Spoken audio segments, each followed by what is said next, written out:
Olá, alunos! Vamos falar hoje de reforma religiosa, é um conteúdo bem importante para a gente entender o processo, então, né, da constituição de novas religiões nesse contexto da modernidade, né? Então, eu falei para vocês que a gente vai ter uma série de mudanças aí, né, nos aspectos culturais, na forma de pensar. Lembra, o ser humano se tornou um ser humano mais questionador, mais, né, com dúvidas, com curiosidades. Isso vai se refletir também no plano religioso, né? Então, essa situação toda vai dar origem, então, a uma série de novas religiões, a segunda grande ruptura que a Igreja Católica vai sofrer. Então, lembram, a primeira grande ruptura é aquela lá do Cisma do Oriente, no período medieval, que dá origem, então, né, à Igreja Cristã Ortodoxa, que existe até hoje, né? E agora é a segunda grande ruptura, né, que vai dar origem a uma série de religiões que vão ser denominadas de uma forma mais, digamos, genérica de religiões protestantes. Por isso a reforma protestante ou reforma religiosa, enfim, né? Bom, então, basicamente, a gente vai ter aí essa situação, né, para a gente compreender o contexto, né, do surgimento dessas novas religiões. A gente tem que, em primeiro lugar, pensar, como eu disse para vocês, nessa situação de mentalidades que permitem, então, que uma série de questões se coloquem, né, além de uma série de descobertas, de nova forma de pensar, de nova forma de criticar, né, as instituições vigentes.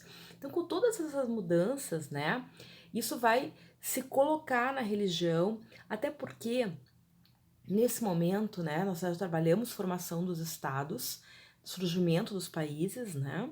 Isso vai impor uma situação tanto quanto complexa, porque até a Idade Média, quem é que é o grande unificador, né? Qual é a estrutura, a instituição que unifica, já que nós temos, né, um poder descentralizado na Idade Média, com vários feudos, né? O que unifica é a igreja, né? A ideia de cristandade, uma cristandade que unifica todo mundo. Então, durante a Idade Média, a igreja tem um poder considerável nessa situação. Bom, com a formação dos estados, tu vai ter uma outra forma de organização do poder, com a figura do soberano sendo a figura centralizadora, a qual responde, de um modo geral, né, à sociedade. E aí também vai se impor algumas dificuldades, né? Nós já trabalhamos isso com absolutismo, mas como eu disse para vocês, vai haver uma série de questões que vão se colocar. Bom, agora se responde a quem? A igreja ou ao soberano? E o próprio soberano vai querer, né, vai entrar muitas vezes em atrito com a igreja, porque vai querer impor a sua vontade, vai querer se sobressair, né? E também, de um modo geral, vai querer os impostos, né? Lembrando que a igreja católica, de um modo geral, era dona de um número considerável de terras em vários desses países que estão se formando, e que os impostos, muitas vezes ali coletados, iam para a Igreja Católica, mesmo em locais bastante distantes, como a gente vai ver, né? E aí a nobreza e o rei começam a pensar, bom, e se esse dinheiro ficasse aqui? E se esse dinheiro eu pudesse utilizar? Ou se eu pudesse utilizar as terras? Certo? Então a gente também vai ter essas questões econômicas. É claro que não é só, né, pessoas, os eventos da história, eles são muito complexos, a gente não tem como explicar as situações por uma coisa só, né, e sim por um conjunto aí de questões que vão estar se colocando. Então é claro que a perspectiva das mentalidades, da fé, explicam essas novas religiões. Mas a gente nunca pode esquecer da parte econômica. A parte econômica ela tem um peso, sempre tem, tá? Então, a gente tem essa situação, certo?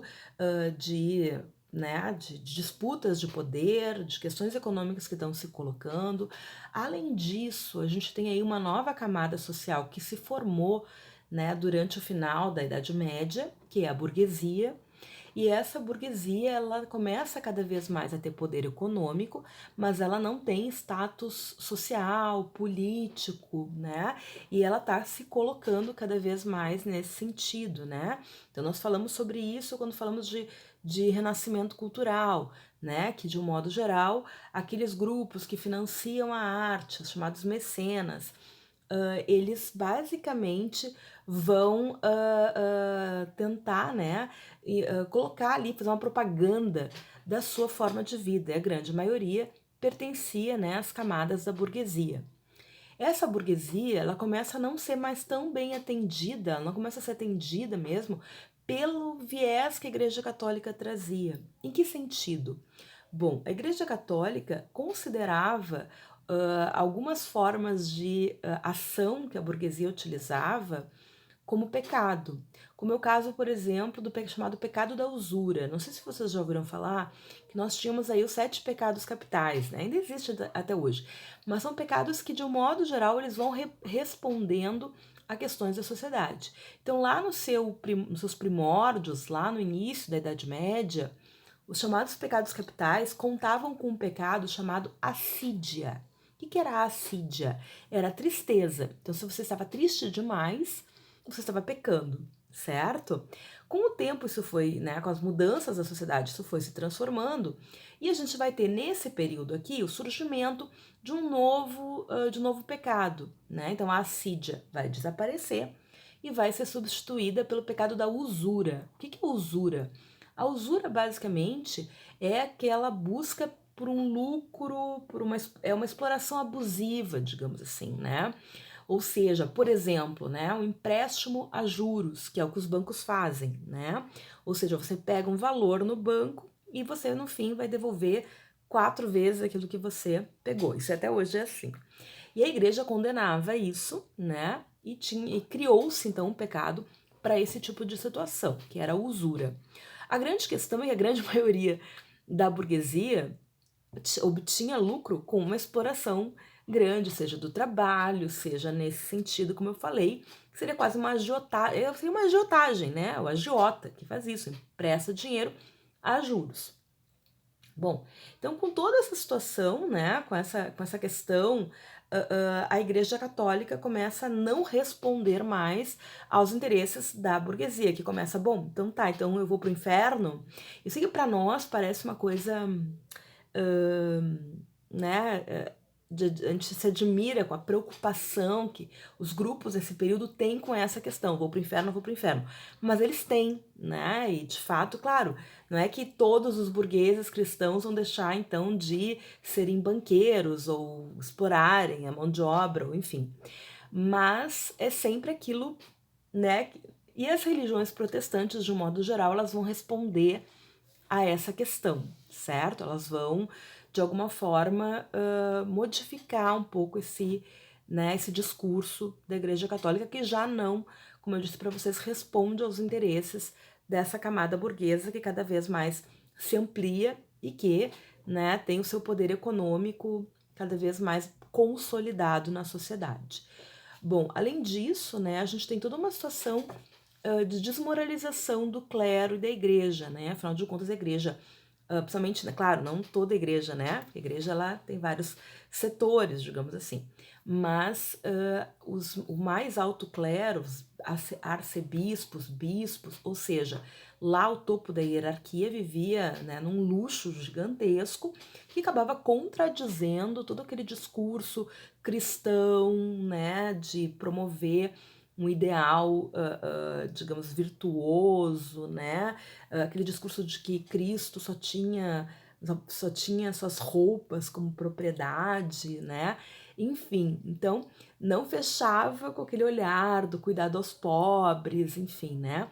Então, além disso, o clero era muito despreparado, né? Então, grande parte dos párocos, né, que ficavam lá junto à população mais pobre eram de camponeses, alguns inclusive, né, não eram devidamente alfabetizados, havia muita questão até da questão moral mesmo, ou seja, uma série de questões do clero que não eram cumpridas, como o celibato, por exemplo, né?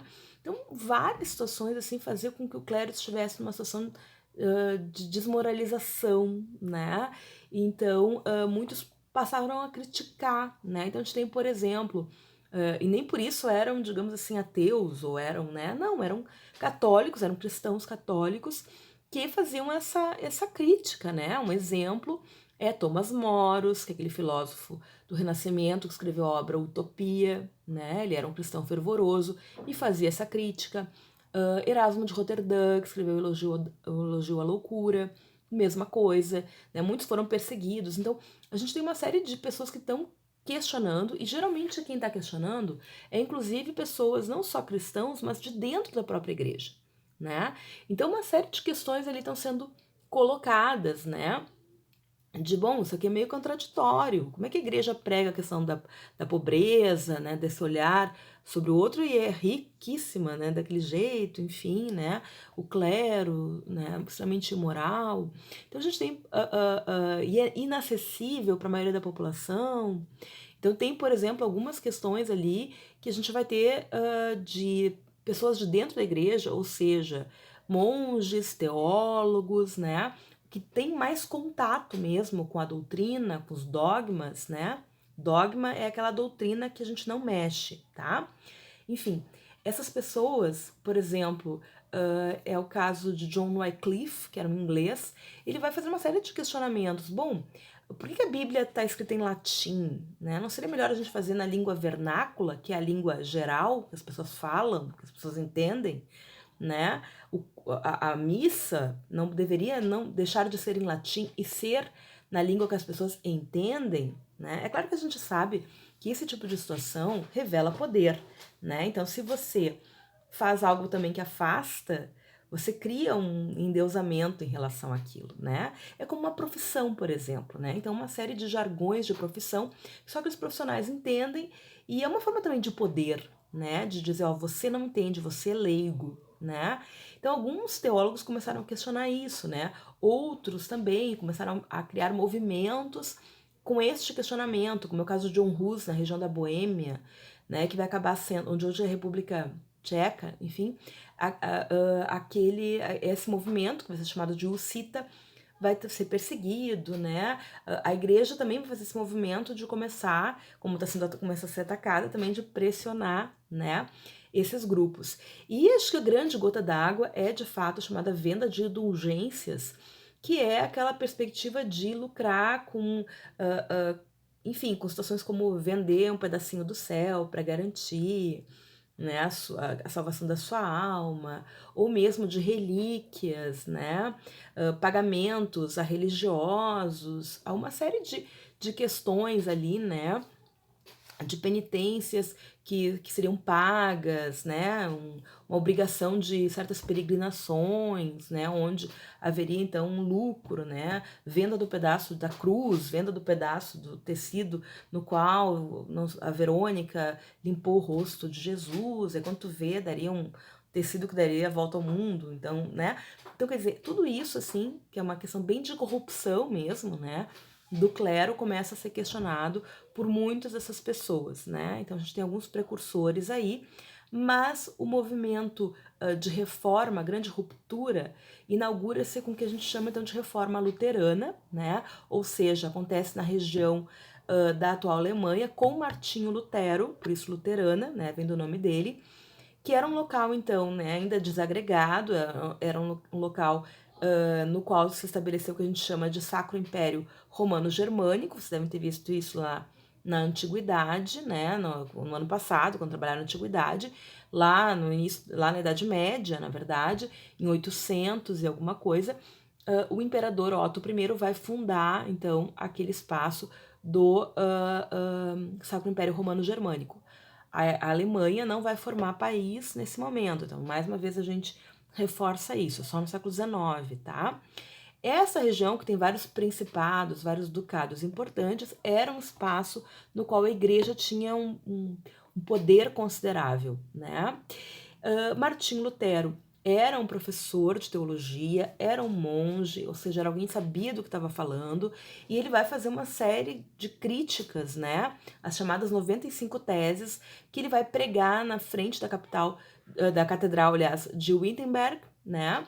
E aí ele vai então fazer esse questionamento, entre eles várias coisas que eu já falei para vocês, como por exemplo a venda de indulgências, entre outras coisas. Bom, o Lutero ele vai sofrer uma série de pressões, né? A igreja vai ameaçar, né, excomungá-lo, considerá-lo herege, ele vai ser considerado herege depois.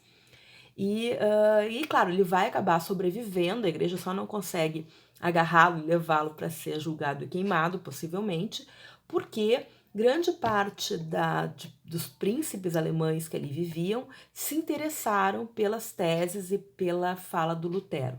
Não só por questões de fé, né, mas também, como eu falei, questões econômicas que pesaram. Afinal de contas, grande parte das terras da região pertenciam à igreja e poderiam, então, né, deixar de pertencer, assim como o dinheiro dos impostos que afluíam para Roma poderiam se manter ali, né? Então, tudo isso ele é bem importante, certo? Então, Lutero vai ser protegido por alguns desses, né, desses príncipes alemães. Então vai ter toda uma decisão, inicialmente, que o Lutero primeiro vai ser excomungado, enfim, mas uma parte da nobreza vai protegê-lo. Ele vai tentar traduzir a Bíblia, ele vai traduzir, né, a Bíblia para o alemão, né, que é a língua, então, que era a língua falada, certo? E depois, né, em determinado momento, vai haver essa divisão. Alguns desses ducados, esses espaços da futura Alemanha vão aderir ao luteranismo, outros vão se manter cristãos, certo?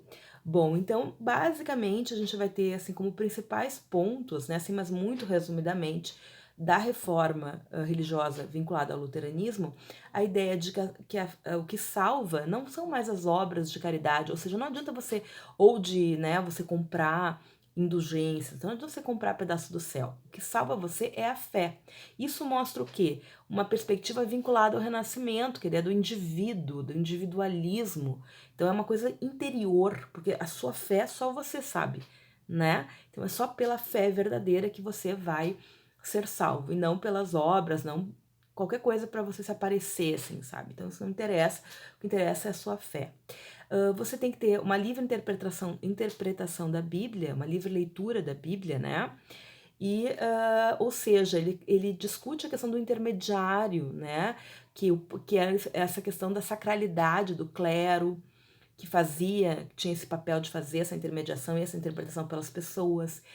Né, Lutero diz que não, você tem que interpretar. E o que isso significa? Significa que você tem que ler. Então a gente vai ter um grande processo de alfabetização de muitas pessoas nesse contexto, né? Porque você vai ter um estímulo a essa educação, já que você tem que acessar diretamente a Bíblia, né? E a Bíblia é em alemão. Então, é basicamente retirada a ideia do clero regular, enfim, né? Do celibato, do que eles chamam de ícones, as imagens de santos, enfim, né? Que tudo isso seria algo ilusório. E claro, quando você acaba com um clero regular, por exemplo, né, que são os monges, enfim, você vai se apropriar do território, das terras que esses espaços eram utilizados por esses monges, por esses monastérios, não eram poucos, tá? A gente vai ter também, né, alguns sacramentos que vão ser mantidos, outros vão, enfim, né, ser ignorados, né, que são considerados mais importantes, que seriam o batismo e a Eucaristia. Uso do alemão nos cultos religiosos e na Bíblia, né, para que as pessoas entendam o que está sendo falado, porque o latim não era compreensível para a maioria da população, apenas o clero detinha esse conhecimento. Então, a negação da transubstanciação, que é né, aquele momento da missa, no qual, então, né, o pão e o vinho se transformariam no corpo, né, e no sangue de Cristo. Eles dizem, não, tu tem o pão, tu tem o vinho que representam, mas eles não se transformam naquele momento. Então, esses elementos, assim, mais místicos, digamos assim, são, né, retirados. E essa ideia, realmente, né, da separação do poder espiritual e temporal, no sentido de que, então, os padres não são mais sagrado, o clero não é mais sagrado, né? Então, essas ideias do Lutero, elas vão se espalhar, inclusive vão influenciar, digamos assim, inclusive a população mais pobre camponesa, que vai reinterpretar essa sua fala, digamos, essas suas ideias, sendo que o principal movimento camponês será o movimento anabatista, AN é negação em grego, batismo, né? Então são aqueles que não se batizam quando crianças e que ou não batizam as crianças, né? E permitem que a criança, depois que se torna adulto, possa escolher ser batizado ou não, ou escolher a sua religião ou alguma coisa do tipo, que é realmente bastante diferente para a época, porque de um modo geral, se o príncipe ou soberano é de uma determinada religião, todo mundo daquele espaço deve seguir aquela religião, certo? Os anabatistas, basicamente, liderados por Thomas Munzer, né, que era, enfim, uma figura de liderança, vão aprofundar, né, essa questão trazida pelo Lutero para questões sociais. Então, eles vão questionar, o questionamento ele se amplia para a questão das desigualdades sociais. Então, eles vão se colocar contra qualquer tipo de autoridade, vão exigir melhores condições de trabalho, fins da servidão, digamos assim, né, uma divisão de terras, né, bem uma reforma agrária, mas enfim, que eles tivessem acesso à terra, né. Então uma série de questões aí, é claro que, né, o Lutero rapidamente vai se colocar assim contra isso, né, e esses grupos vão ser reprimidos violentamente. Não podia de jeito nenhum ser a favor, até porque esses grupos camponeses estavam questionando aqueles que o protegiam, né. Então ele não era louco nem nada de, enfim, de apoiar esse movimento, e os anabatistas eles vão ser duramente reprimidos. O Thomas Munzer vai ser né, torturado e assassinado, né? E depois, então, a gente vai ter a chamada Paz de Augsburgo, né, em 1555, que é basicamente um fechamento dessas tensões religiosas que estão acontecendo, mas claro, a gente vai ter mais tensões religiosas no futuro, né? A partir do momento em que você tem uma ruptura religiosa, você tem situações muitas vezes de confronto, né? Mas enfim, a ideia da paz de Augsburgo era o quê? Era dizer que cada principado escolhesse a sua religião, né? Então, né, alguns vão ser católicos, outros não vão ser católicos, e tudo bem. É claro que isso depois, né, vai ter outros conflitos religiosos. Em todos os lugares onde tiver reforma, haverá perseguição religiosa, né? Isso é muito, né, muito óbvio que isso aconteceria. Mas a Paz de Augsburgo é um documento que tenta, né, coibir essas guerras religiosas, certo? No próximo vídeo a gente continua falando então das demais religiões, né, que surgiram com a reforma religiosa, certo? Até lá!